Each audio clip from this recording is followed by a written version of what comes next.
RDC TV. O Rio Grande se conecta aqui.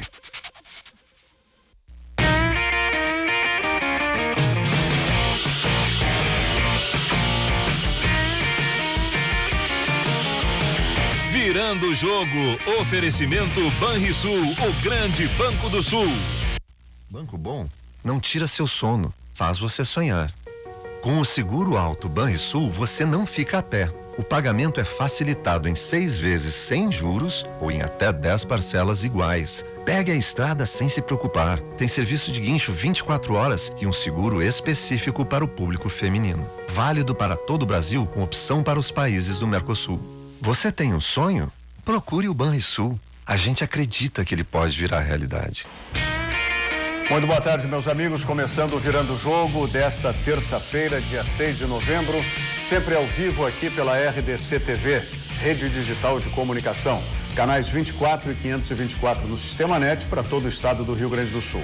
E você pode nos acompanhar ou informar aí os seus amigos, seus familiares que estão fora do estado ou fora do país, que podem acompanhar a programação real time aqui da RDC TV através do nosso site rdctv.com.br/ao vivo.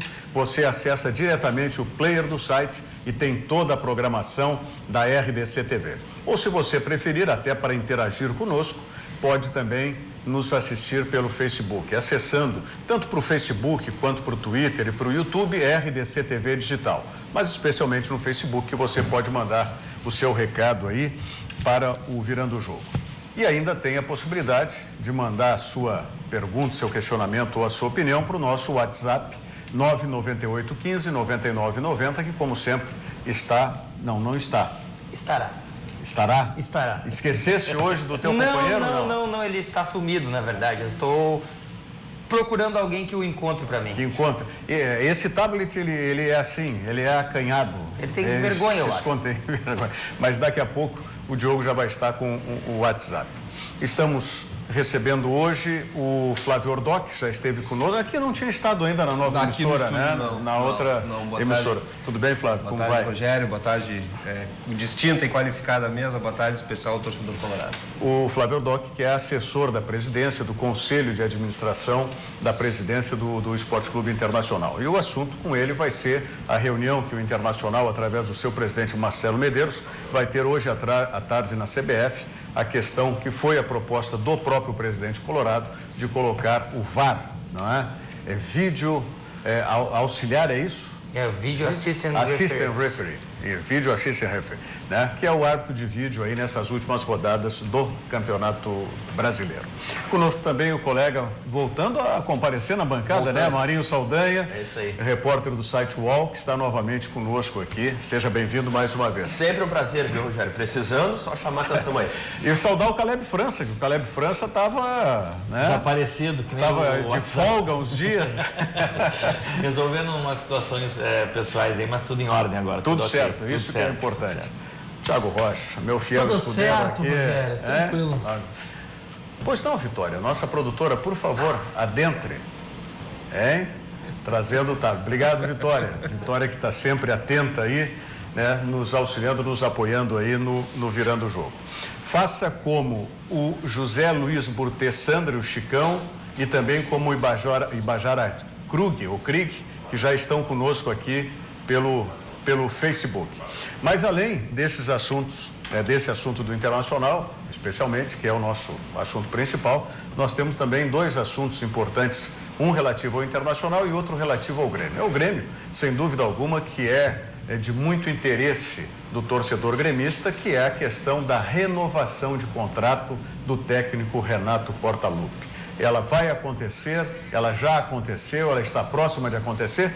Quem nos conta sobre essa situação é o repórter Guilherme Paz. Guilherme. Fora da disputa dos títulos grandes nesse final de temporada, o presidente Romildo já começa a planejar 2019. Para isso, pretende chamar o técnico Renato para uma conversa durante essa semana.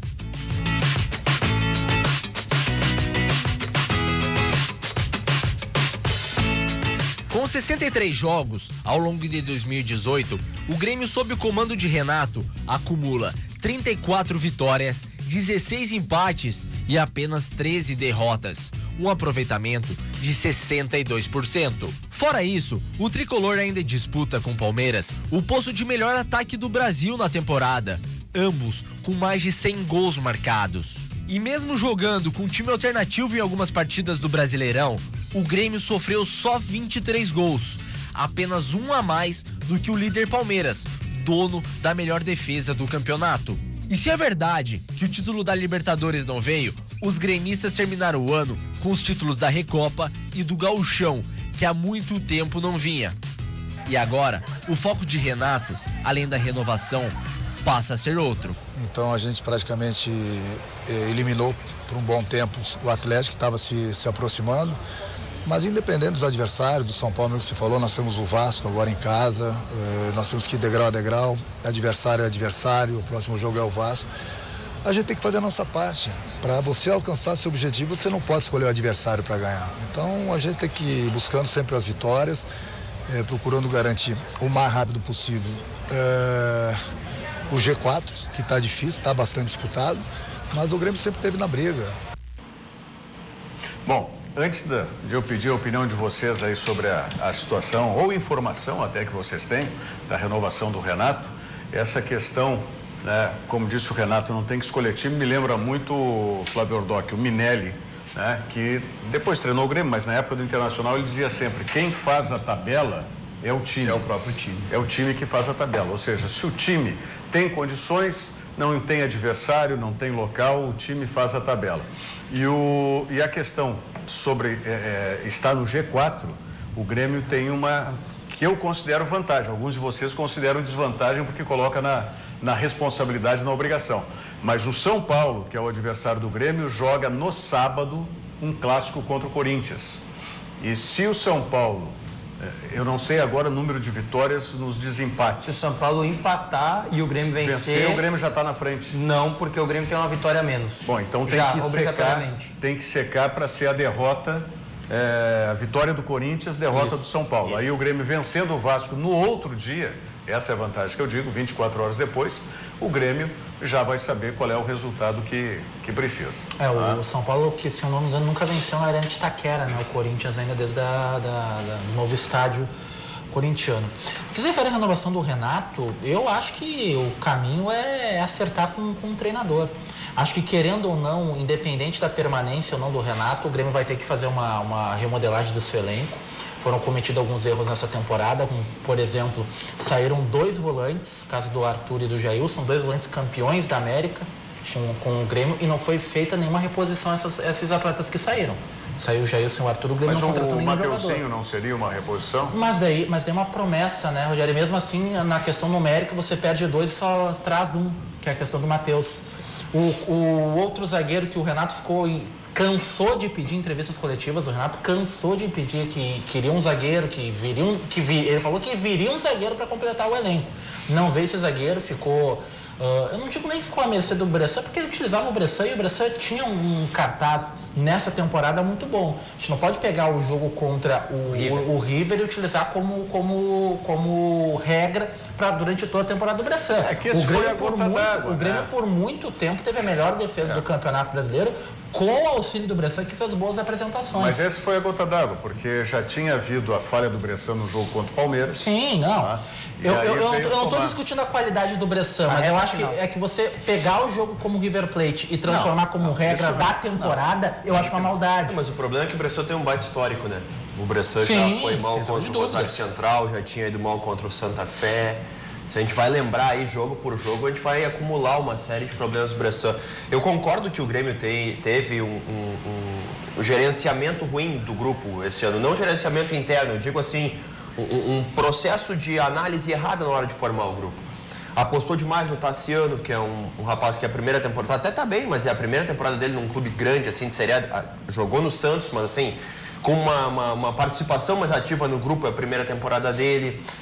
Apostou no Marinho, que na minha avaliação foi uma aposta totalmente equivocada. O Marinho jamais conseguiu jogar num clube grande. O André, muito investimento, pouco resultado. Mas independente disso, sobre o Renato, eu acho bem difícil do Renato permanecer. Bem difícil. Conhecendo o Renato, ele é um cara que chega um determinado momento que ele já está mais inclinado a voltar para o Rio, a passar um tempo por lá. O Renato é o tipo de pessoa que ele, e eu não critico ele por isso, ele valoriza muito a vida pessoal dele. Ele gosta, ele cuida da vida pessoal, da família, da praia, do futebol, e isso não é um demérito. Todo mundo tem o direito e o dever de cuidar da sua própria vida. E ele está chegando num momento no Grêmio em que o que menos importa é o dinheiro. O que mais importa é o tempo para ele, e aqui ele não tem essa possibilidade, sabe? Ele não tem esse... ele vai para o Rio e volta, Porto Alegre não oferece as mesmas coisas, então eu acho que E ainda tem o Flamengo por lá, que poderia abrir as portas para ele, dependendo do que acontecer no final. E a gente vai ter a primeira amostra da permanência ou não do Renato nessa conversa que ele terá com o Romildo sobre a sua pedida. A pedida do Renato vai demonstrar muito o desejo de permanência nele ou não. Se ele botar a pedida lá em cima, a gente sabe. O Flamengo ofereceu 1 milhão por mês para ele. Não tem condição. Hoje ele não tem isso aqui, não sei até que ponto o Flamengo vai apostar tanto assim em levar o Renato. Não sei até que ponto o Flamengo vai fazer isso. Porque tem uma eleição no Flamengo agora. E é uma eleição que, diferente do que já foi, ela é um pouco mais dividida. Não se tem tanta certeza que o candidato que foi indicado pelo atual presidente vai vencer ou que o candidato da oposição vai vencer. Sei se vai...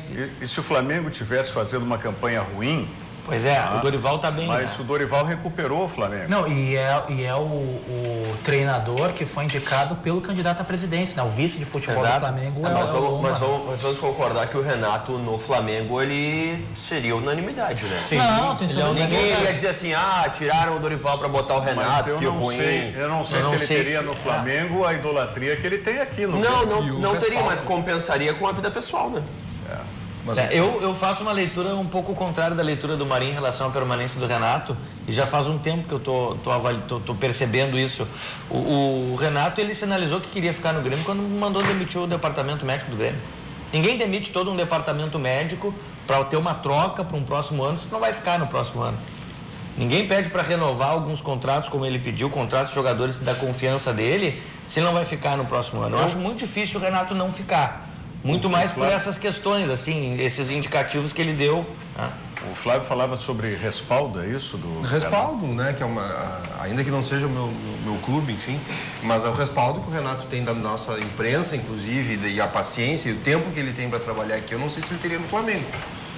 Certamente não teria. E a liberdade, porque o tipo de pressão que trabalha com o clube do porte do Flamengo é completamente Só que daí diferente. a gente pensa também no desafio esportivo, né? E a gente sabe que a gente... Poxa, o nosso universo Rio Grande do Sul é bem menor do que o universo Rio de Janeiro. E se o Renato um dia, como ele mesmo fala, sonha em chegar a uma seleção brasileira, digamos, que eu realmente não acredito, mas enfim, ele precisa romper a barreira de ser um técnico do Grêmio, porque hoje em dia a carreira do Renato mostra que ele é técnico do Grêmio, não de futebol. Porque todas as glórias dele são no Grêmio. Então ele precisa romper essa barreira. Eu penso assim, o Renato, ele é muito parecido com o presidente Romildo num aspecto. Tá? No aspecto de querer enfrentar desafios. E o Renato aqui, ele ganhou a Copa do Brasil, ganhou a Libertadores e ganhou o Campeonato Gaúcho. Nos 3 anos teve vitória. Vamos considerar a Recopa como sendo não menos importante, mas... Uma sequência da Libertadores, digamos assim. Não era o objetivo principal. Né? O objetivo era recuperar também um Campeonato Gaúcho, se ele conseguiu esse ano. E a Libertadores e a Copa do Brasil. E o grande desafio que fica, me parece, é o Campeonato Brasileiro. E que o Grêmio, o ano que vem, mesmo participando de uma Libertadores, o Grêmio vai dar uma atenção talvez maior do que deu esse ano e nos anos anteriores para o Campeonato Brasileiro. É o grande desafio de fechar a passagem do Renato e a passagem do Romildo com todos os títulos conquistados. Até pela indiferença que se apresenta para o próximo ano que o Grêmio deve apresentar em relação à Conmebol. A sua instituição. Também. O Grêmio deve se demonstrar. Eu não acredito nisso. Na hora que a Libertadores se apresentar ali, o Grêmio, sabe? Claro. O copeiro, a Libertadores, a cara do Grêmio. Até porque a torcida vai empurrar para isso. Mas é normal. Isso, abrir mão Vocês acham? uma exposição de marca. Vocês acham sinceramente que se tiver um jogo importante da Libertadores, o Grêmio vai botar reservas da Libertadores para jogar com o principal? Não, mas não vai fazer como fez esse ano. Não vai fazer no Brasileiro de botar todo um time em reserva. vai fazer talvez com reforço de elenco, e aí é que eu entendo que vai ser essa conversa do Romildo com o Renato, um reforço efetivo de elenco para que possa fazer como o Palmeiras fez agora esse ano entre Libertadores e Brasil. Mas o Palmeiras botou todos os reservas juntos, só que os reservas do Palmeiras são melhores que muito time titular. Mas é que aí a gente está trabalhando com outras valências de grandeza, na minha opinião. Porque o Palmeiras tem um orçamento que é o dobro, praticamente o dobro do orçamento que nós trabalhamos aqui no Rio Grande do Sul, tanto o Inter quanto o Grêmio, e isso favorece, pelo fato dele ter um orçamento de quase 500 milhões de reais, favorece. O Palmeiras gasta hoje em torno de 28 milhões mensais com o futebol. Que o Palmeiras é um valor para nós inalcançável. Né? Inalcançável para nós aqui no Rio Quando Grande do o Sul. Rogério fala de desafio, eu sigo essa linha sobre o Renato, só que eu acho que o desafio dele, maior do que conquistar um brasileiro pelo Grêmio, que a gente sabe que seria uma tarefa árdua, difícil, complicada para um clube, para o Grêmio, para o Inter, para o clube fora do eixo, conquistar o brasileiro é muito difícil. Romper o Rio Grande do Sul e conseguir um trabalho de sucesso fora daqui. Eu acho que esse é um desafio mais palpável, Renato. Acho que sim. Eu tenho uma outra coisa que eu vejo assim. Ele vai seguir nesse caminho, eu não tenho dúvida. A minha dúvida é só se vai ser agora ou vai ser mais um ano. Eu tenho também dúvida quanto a essa possibilidade. Bom, digamos que porventura o Grêmio renove com o Renato, que ele permaneça para o próximo ano. Algumas coisas, alguns nós o Renato vai ter que desatar, que ele mesmo dá e se prende demais a esses nós. Por exemplo, decisões como ele insistiu em algumas renovações que não deram certo para esse ano. Não falo nem nas contratações, o Marinho citou as contratações. Eu falo nas permanências. Porque são os jogadores que deram o título. Porque são os jogadores que fizeram aquele grupo campeão. Tem alguns momentos na vida da gente que a pessoa tem serventia como profissional e dá adeus. Mas já começou a liberação do Bressan, é um indício, é um indicativo. Mas eu acho que é um caso esporádico. Mas acho que o Bressan é um caso esporádico. Mas aí já o caso mais emblemático é o Marcelo Oliveira. Marcelo Oliveira é o caso mais emblemático. Porque o Grêmio conquistou uma Copa do Brasil, apesar de ter o Marcelo Oliveira. Mas é que aí que tá, Caleb. A minha dúvida justamente é desses nós que estão atados, porque assim, vamos fazer uma conta bem rápida. Marcelo Oliveira, Cícero, Léo Moura, Jael, Bressan, 5. Você vai perder 5 jogadores do elenco que, por mais que não tenham qualidade suficiente para ser as primeiras opções, são do elenco. Aí você vai jogar. É do elenco que vai jogar. E aí você vai ter que trazer tudo de novo. E sabe que essa questão de renovação de elenco, o Tite até conta no... Vocês estão muito céticos quanto a isso, já começou. Tem alguns indicativos para mim. Desculpa, eu não consigo utilizar o Bressan como caso, porque o Bressan é um caso esporádico. O Bressan, o Marinho trouxe aí o rescaldo, é Rosário Central, é Santa Fé, é River. Mas é que tinha um limite para encher o copo. Encheu o copo agora. Assim como vocês estão falando do Marcelo Oliveira. Então é um processo que começa por isso e também vai, por exemplo, com, eu disse aqui no programa de ontem, a questão da escalação do Grêmio lá contra o Atlético. A partir de agora, efetivamente, o Matheus Henrique e o Jean-Pierre, para mim, eles passam a disputar a posição de titularidade.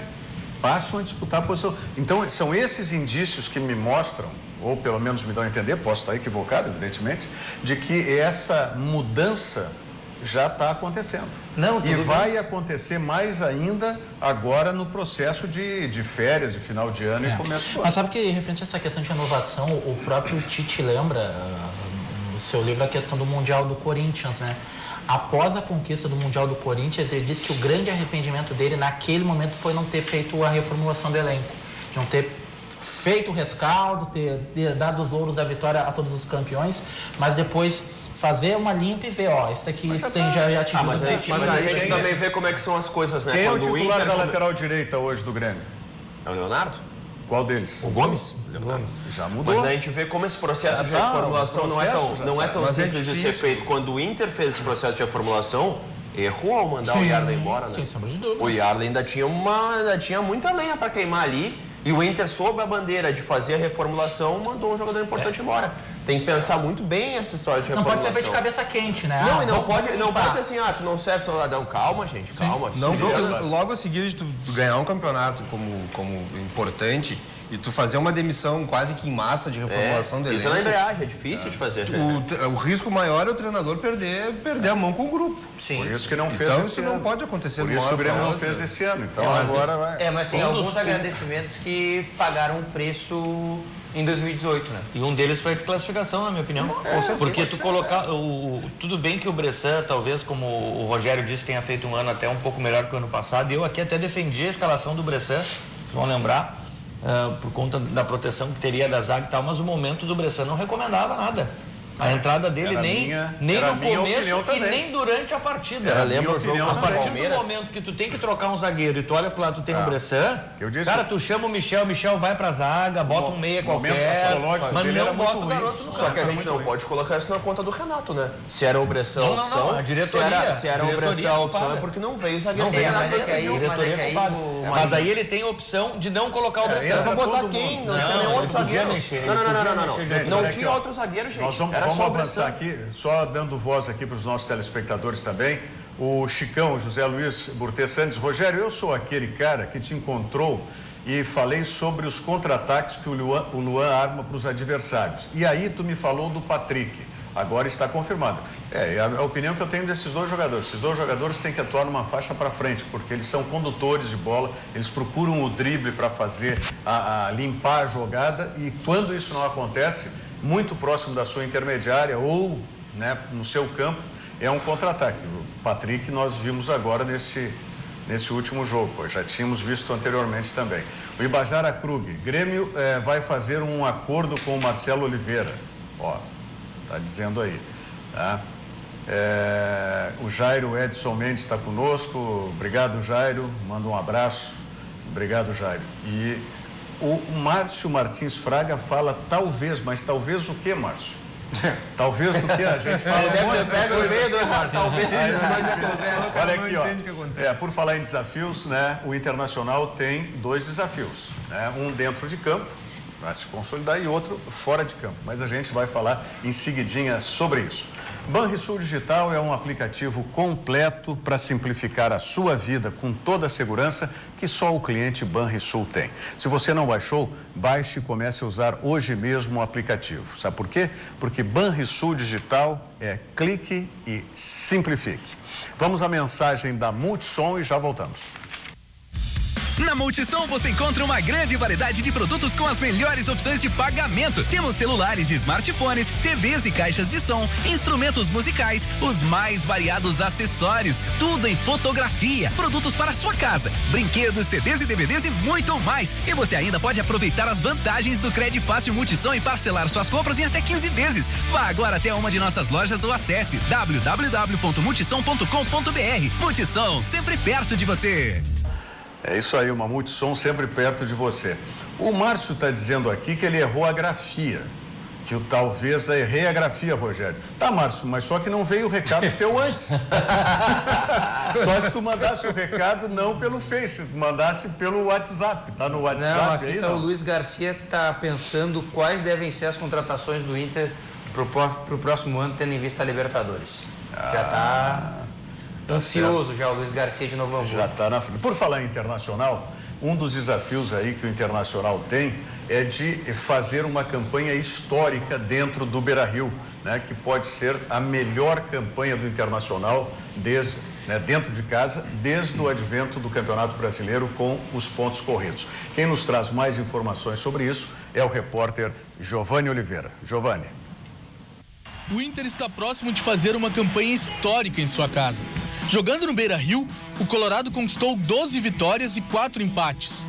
Um total de 40 pontos. É o segundo melhor mandante, atrás do Palmeiras com 41. A diferença é que o Inter não conhece derrota diante de sua torcida. Faltando 6 rodadas para acabar o campeonato, líder e vice-líder têm 3 jogos em casa. O Verdão recebe o Fluminense, o América e o Vitória. Já o Colorado será mandante contra América, Atlético Mineiro e Fluminense. Os times de Odair e Filipão têm a chance de entrar para o rol dos principais mandantes. Desde que o Brasileirão começou a ser disputado por 20 clubes, ninguém teve melhor aproveitamento em seus territórios do que o Corinthians de Tite em 2015. Foram 50 pontos.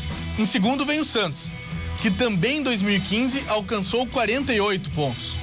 4 times dividem a terceira posição com 47. O Grêmio, em 2009, o Atlético Mineiro, em 2012, o próprio Inter, em 2015 e o Cruzeiro, em 2008. O Tricolor e o Galo têm vantagem. Foram as únicas equipes a terminar o campeonato sem sofrer nenhuma derrota em casa. Ambos com 14 vitórias e 5 empates. Fato que pode ser superado pelo Inter, que se vencer os jogos que restam no Beira-Rio, fará 49 pontos. Melhor campanha invicta em casa. Mais do que uma estatística, as vitórias no Beira-Rio são fundamentais para que o Inter possa seguir sonhando com o título brasileiro. Muito boa a matéria do Giovani, hein? Matéria trabalhada, né? Trazendo enfocando um assunto específico. Parabéns, Giovani, muito boa. E também quem pautou a matéria, não sei quem mais participou, mas de qualquer maneira é uma reportagem bem interessante e que eu acredito, Flávio Ordoc, que internamente possa isso motivar, inclusive, os jogadores, né? Motiva, é um desafio, com né? certeza. O jogo do futebol, o jogo de futebol e a presença do nosso torcedor, na minha opinião, Rogério, ele reflete uma série de acertos e uma série de entregas que o Inter, como clube, está fazendo ao seu torcedor. Não só, e evidentemente que a qualidade do futebol apresentado atende e supera, muitas vezes, a expectativa do nosso torcedor, na minha opinião. Também a qualidade do ambiente de jogo, também o equipamento que hoje é o Beira-Rio, a qualidade do evento jogo hoje, é sem dúvida um atrativo para a família colorada, para o torcedor colorado, que reforça daí, sem dúvida, o ambiente vitorioso que a gente está vendo dentro do Beira-Rio, a importância, né? A gente sabe que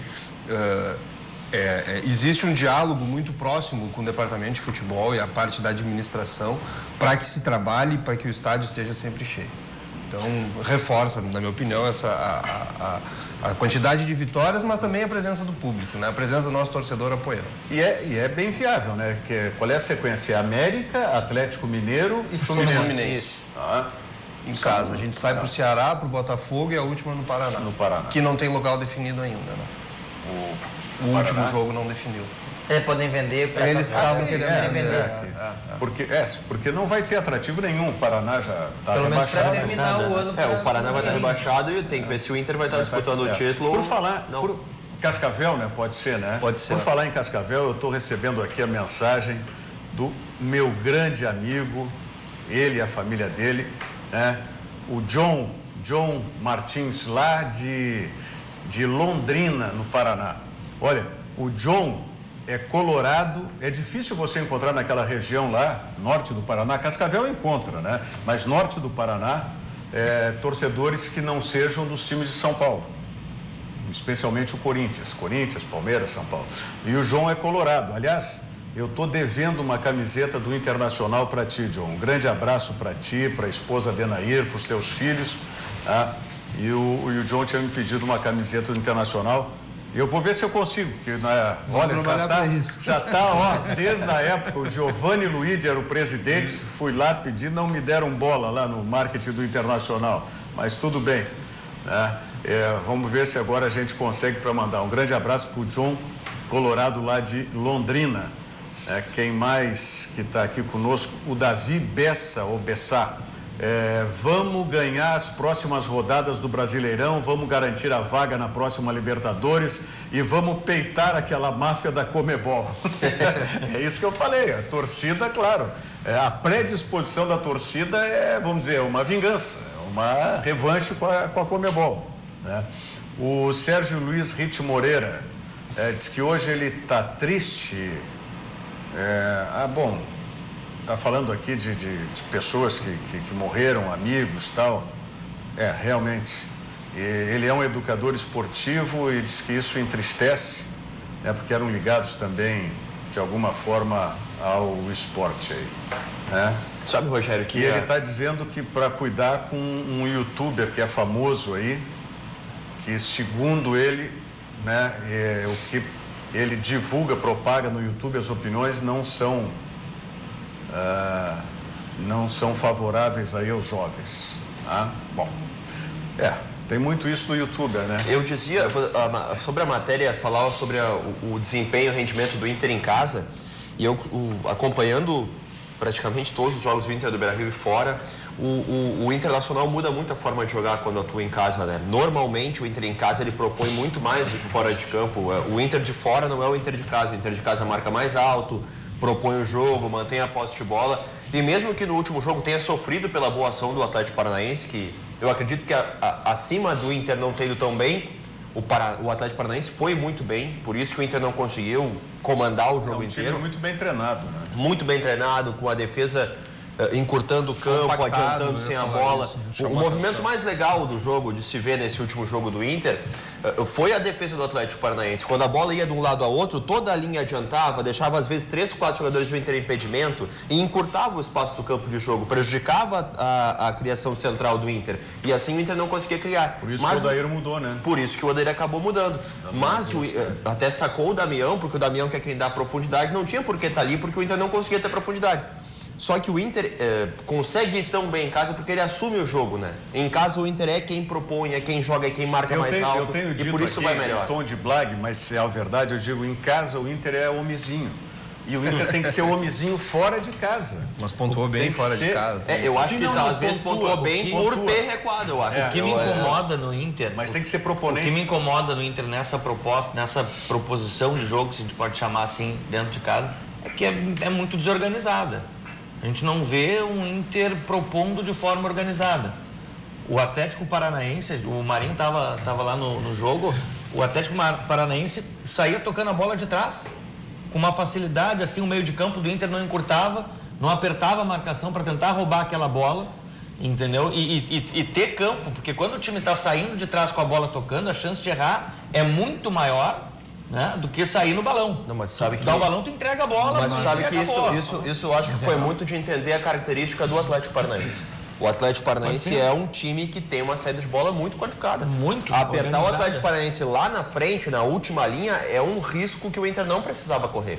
Eu acho que o Inter, quando teve o elenco inteiro, e agora o Odair vai ter novamente, tinha duas formas de criar bastante claras e bastante diferentes dos dois lados. Era curto com o Nico, na enfiada com o Potker. Assim que o Inter criava. Tramava curto com o Nico pela esquerda, normalmente, e a bola longa para o Potker entrar em velocidade. Era assim. Direita, Mas precisou mudar, uma vez que não tinha um jogador de velocidade.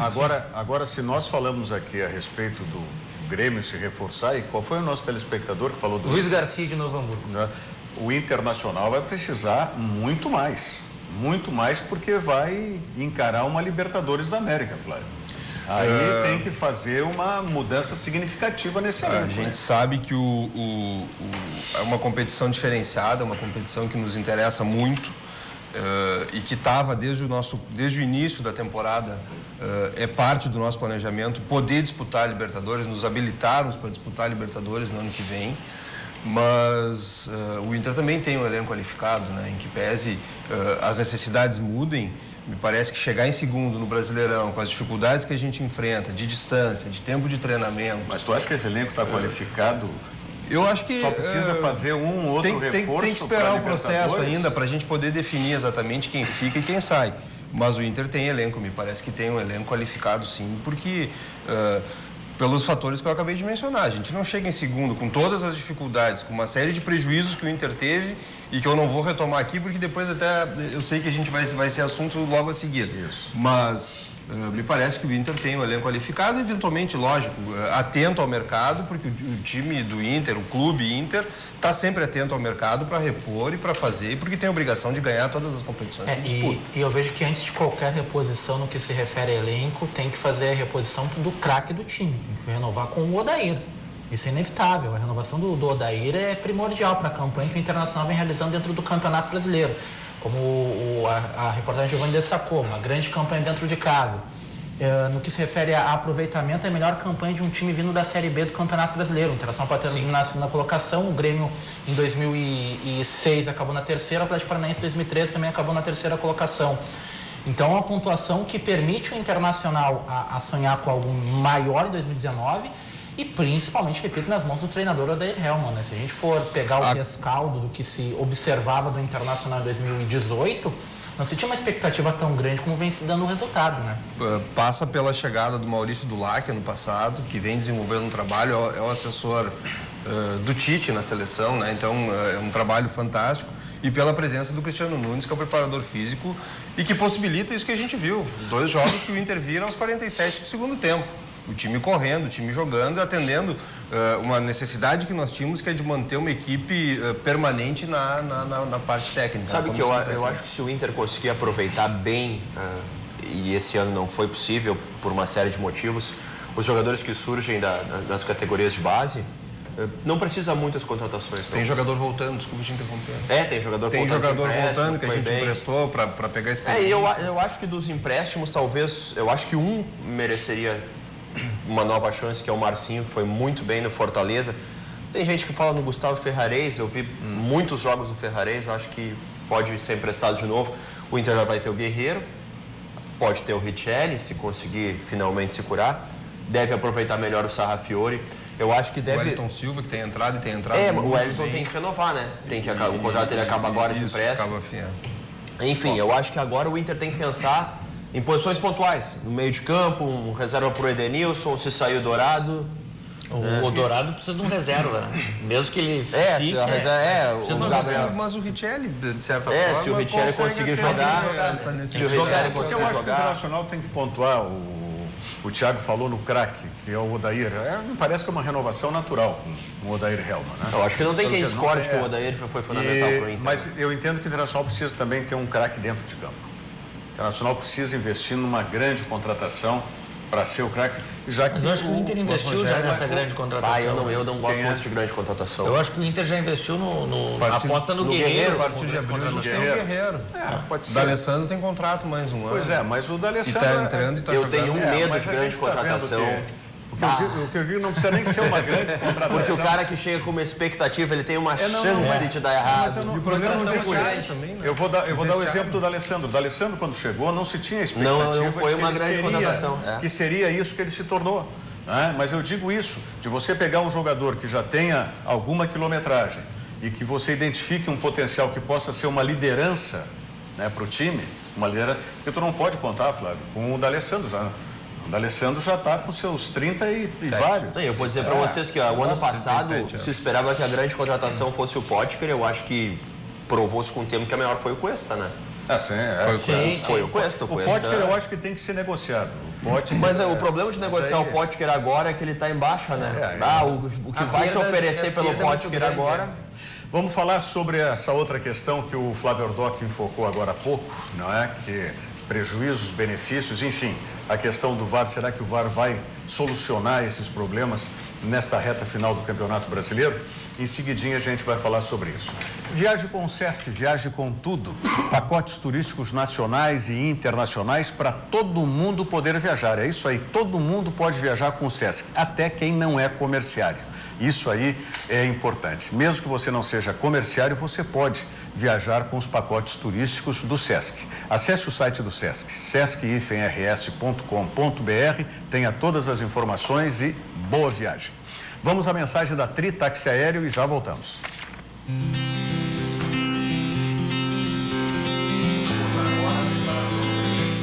Estou me preparando aqui para pegar um helicóptero aqui, vou fazer um voo panorâmico com a Tri Táxi Aéreo. Mas que barbaridade, isso vai ser um sucesso.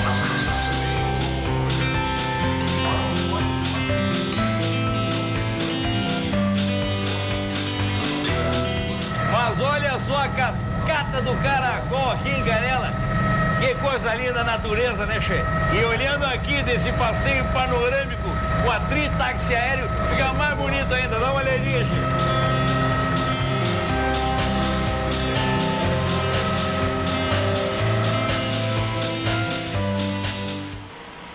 Dê um passeio, né? Se não perca essa oportunidade, vá a Gramado, Canela e faça um sobrevoo com a Tri Táxi Aéreo. A sede é no aeroporto de Canela, ali na entrada do Laje de Pedra. O Davi Bessa, ele diz, RDC TV, parabéns, melhor programa esportivo com interação com os telespectadores, parabéns, Rogério, e a todos aí da RDC TV. Ele é de Rio Grande, né? Lá de Rio Grande nos acompanhando.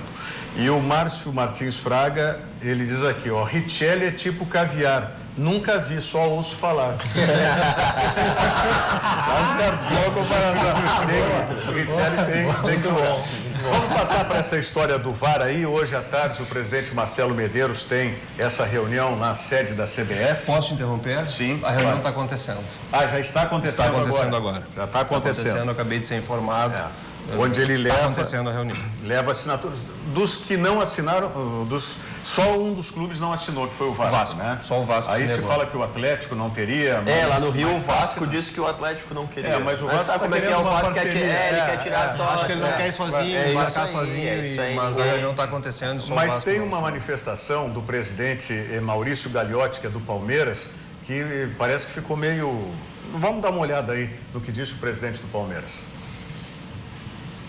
A arbitragem não pode ter influência marcante em uma fase decisiva do campeonato e justamente após as várias declarações dos dirigentes do Inter é que coincidentemente é o time mais beneficiado por erro de arbitragem, diz o Maurício Gagliotti. Foi pro site UOL que ele deu essa declaração.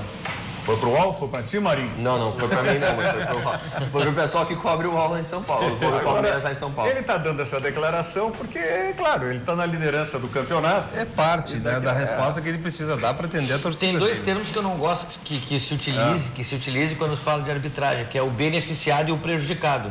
Eu acho que a arbitragem brasileira é tão ruim e a coisa está tão nefasta, se a gente pode dizer assim, que não tem beneficiado e prejudicado. Eles erram para todo mundo e acertam para todo mundo. Há várias arbitragens Como é que a gente diz? A banca paga e recebe, não é esse? É uma porcaria a arbitragem. Mas sabe que é essa. a arbitragem é ruim no Brasil, é ruim na Itália, é ruim na Espanha, é ruim na Inglaterra, é ruim na Alemanha, é ruim na Holanda, é ruim em todo lugar. Todos erram, não é só aqui, não é benefício nosso. Sim.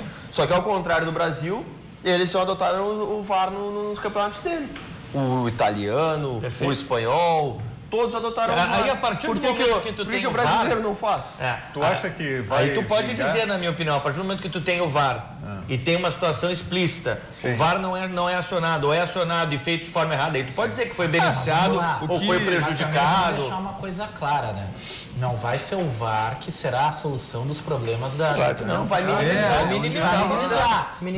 É que por vezes há o pensamento mágico que com o VAR todos os erros terminarão, vai ser todo mundo lindo e maravilhoso, todos irão de mãos dadas caminhando na CBF. Mas no Brasil, não é isso que ocorre. Mas no Brasil a tendência é que melhore muito. Eu acho é que tem um primeiro ponto também, a questão da profissionalização do árbitro de futebol. Não tem como a gente não entrar nesse discurso. É de ficar na questão do VAR, que eu acho que é um auxílio, que será primordial. Mas a questão é exatamente, vai se transferir a responsabilidade pro cara do VAR que não acompanhou. Mas vai vingar ou não vai vingar, Flávio? Qual é a expectativa que o presidente Marcelo Medeiros saiu aqui de Porto Alegre? Não, a necessidade da presença do VAR em todos os jogos nos parece fundamental. O que eu vejo, e eu acabei de ler uma declaração do próprio presidente da comissão de arbitragem, é que talvez não tenha condições de implementar tecnicamente o VAR.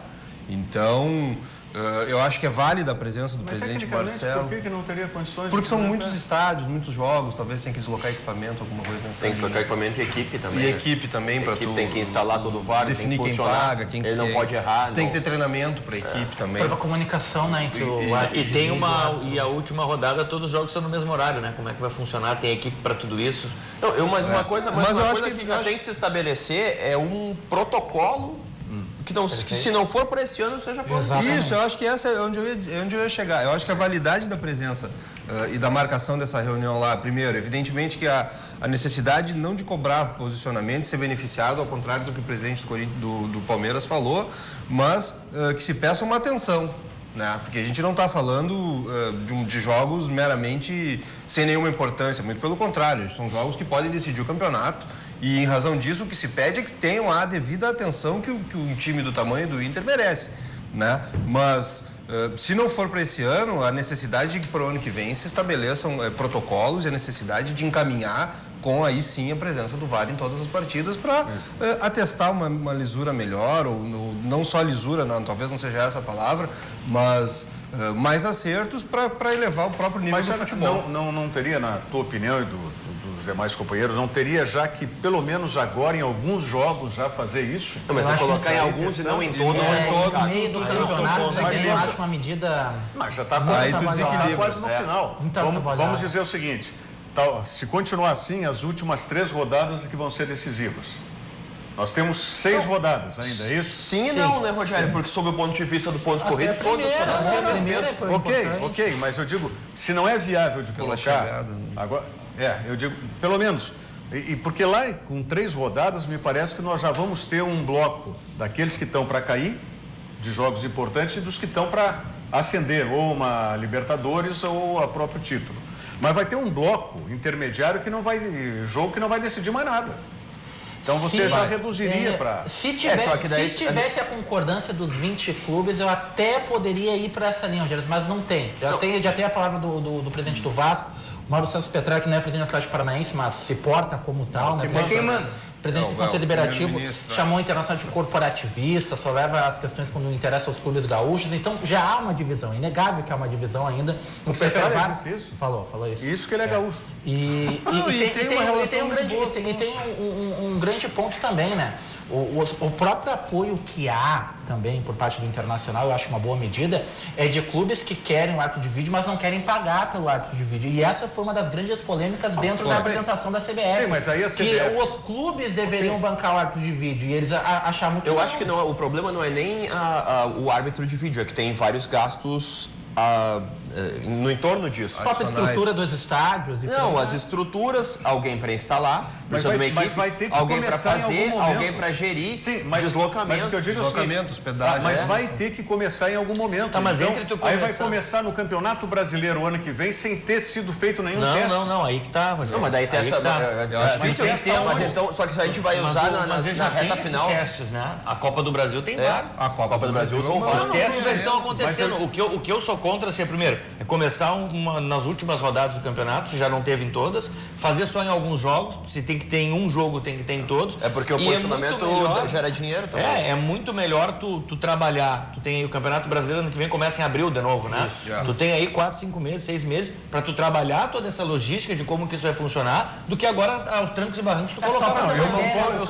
O campeonato italiano, antes de instaurar o VAR dentro do torneio, ficou um ano inteiro utilizando o VAR como um árbitro teste, fazendo 2 jogos por rodada com os testes, mas não valendo no jogo, né? Mas já foram dando rodagem. Mas é que os clubes brasileiros, na sua grande maioria, fora aqueles que a gente pode considerar médios para pequenos, que disputam competições que são ou o Campeonato Brasileiro da Série B ou a parte de baixo da tabela e não tem Copa do Brasil, eles já estão acostumados com o VAR, os outros clubes brasileiros. Já passaram por eles em algum momento o VAR. É uma questão de estruturar e me parece óbvio até. Os clubes sim, mas o que me preocupa... Mas é que me parece óbvio, Rogério, que nenhum clube brasileiro, por mais que todos tenham assinado, fora o Vasco, o documento do presidente Marcelo Medeiros, me parece claro que ninguém quer para agora. Não, tudo bem. Porque é injusto para alguns clubes a utilização do VAR agora. Perfeito. Quando eu falo sugestão, era justamente de fazer isso, como disse o Thiago, que houve no campeonato italiano o teste, tá? Mesmo não valendo. Mas é que só valia o árbitro de campo. Tem isso. Mas aí é que tá. A gente critica tanto a arbitragem dentro de campo, e nós vimos agora recentemente a questão da própria Libertadores, que eu considero um risco muito grande numa arbitragem que já é criticada, que nós consideramos uma arbitragem fraca, com raríssimas exceções.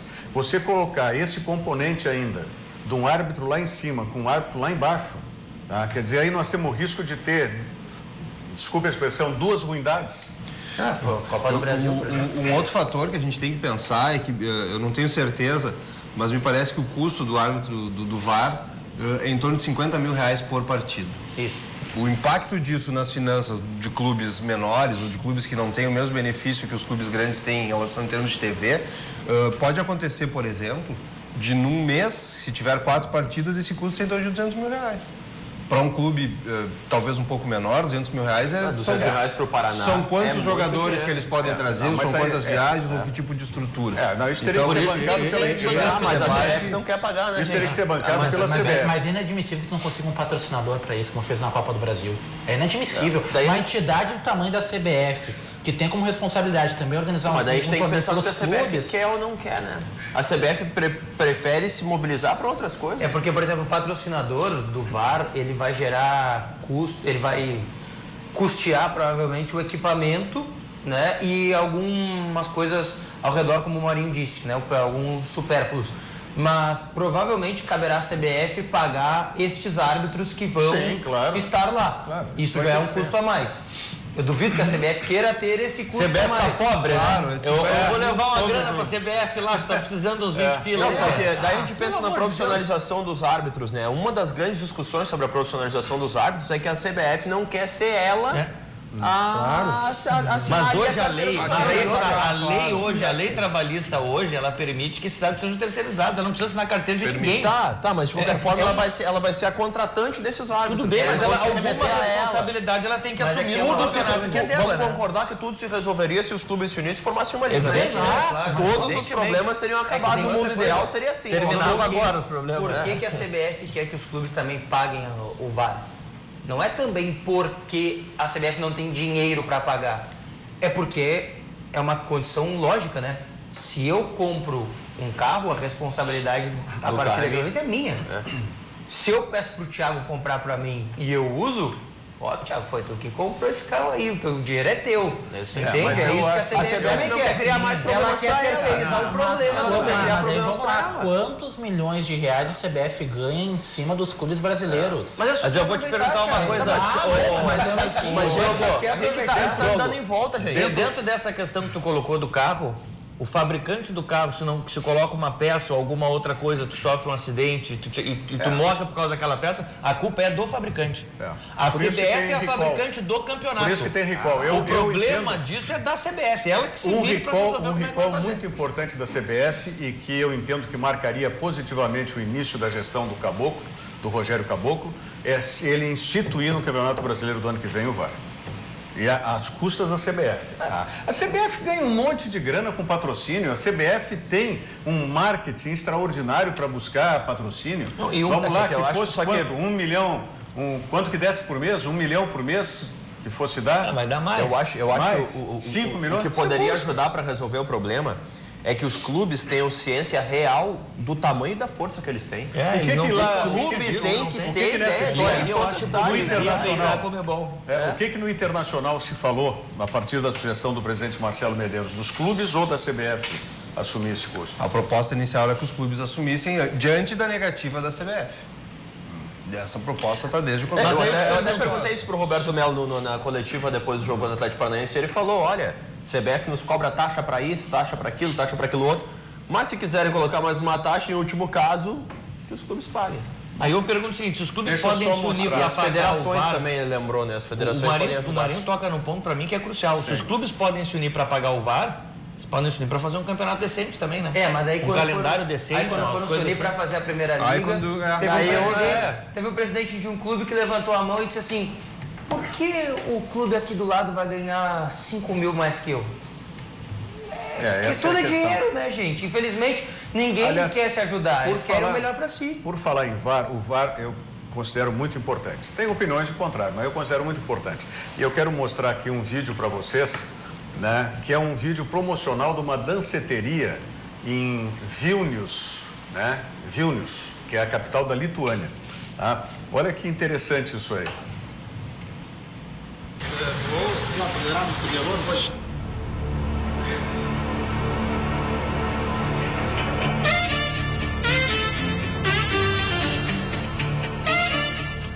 Ko tu kabini mano vaikiną? Aš, ką tu čia nusišnekiais pats mane pažiūrėjai? Ar tu ją žiūrėjai? Aš? Ne. Melagė tu. O tu durna? In this and many a season, you don't need me to explain it. Just watch this. Let the pictures tell you everything. This is special.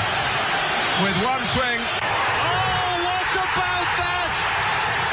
That was really special. Those are the moments that supporters will remember.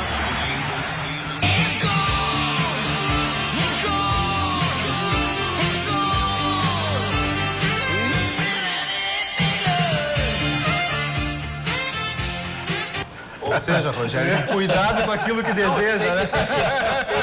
O VAR, ele minimizou o erro, né? Minimizou o erro. Cuidado com aquilo que deseja. Mas não, o VAR tinha que expulsar os dois, um amarelinho ali, pelo menos. Mas aí o que diz ali no final, né? Que o que cuida? Não é o movimento, é a ação. O que tem que cuidar é a ação, o que faz na ação. E é mais ou menos isso que o VAR faz, né? Tem o movimento que é feito e a ação que é feita pelo jogador. Achei muito feliz, isso é lá da Lituânia. Quero mandar um grande abraço pro Aquino, né? Aliás, tem que trazer o Aquino aqui. O Aquino ele, o Dr. Renan, são bons debatedores aqui. O Aquino pelo Grêmio e o Renan. O Adalberto Aquino pelo Grêmio e o Renan Marcel de Oliveira pelo Internacional. Mas ele que fez a contribuição, né? Não especificamente para o programa, mas para a nossa turma aqui, né? Do nosso WhatsApp aqui. Mas é interessante, eu acho que é isso aí. Bom, mas para encerrar 1 minuto, o presidente Marcelo tem que voltar logo lá do Rio, porque é eleição. Quinta-feira temos a eleição primeiro turno no Conselho Deliberativo. Nossa chapa é a chapa 1. Pela continuidade, né? Pegamos o clube num momento difícil, ultrapassamos a Série B, estamos fazendo uma campanha muito satisfatória e a gente quer continuar colaborando para o crescimento do Inter, é muito importante. Quinta-feira em primeiro turno, depois 8 de dezembro no pátio aí com a presença dos colorados. Deve haver. Se houver pátio. Deve haver. Qual é a cláusula de barreira hoje? Dentro do Conselho, 15%. Então, teria que fazer em torno de 40, 60 votos, que eu acho que a outra chapa tem condições de passar. Tá bom. Ok, vamos falar mais amanhã e na própria quinta-feira sobre as eleições do Internacional. Flávio Ordon, obrigado mais uma vez pela participação no programa. Boa tarde a todos. Ok. Marinho, um abraço. Isso aí. Caleb, resolvido tudo, já está por aqui junto com o Thiago, com o Diogo e comigo e com vocês aí. Muito obrigado pela audiência mais uma vez. Fica o convite aqui para que vocês acompanhem na sequência o Virou Moda com a Ali Klein. Voltamos amanhã, 13h, com o Virando o Jogo. Muito obrigado. Virando o Jogo, oferecimento Banrisul, o grande Banco do Sul. RDC TV, o Rio Grande se conecta aqui.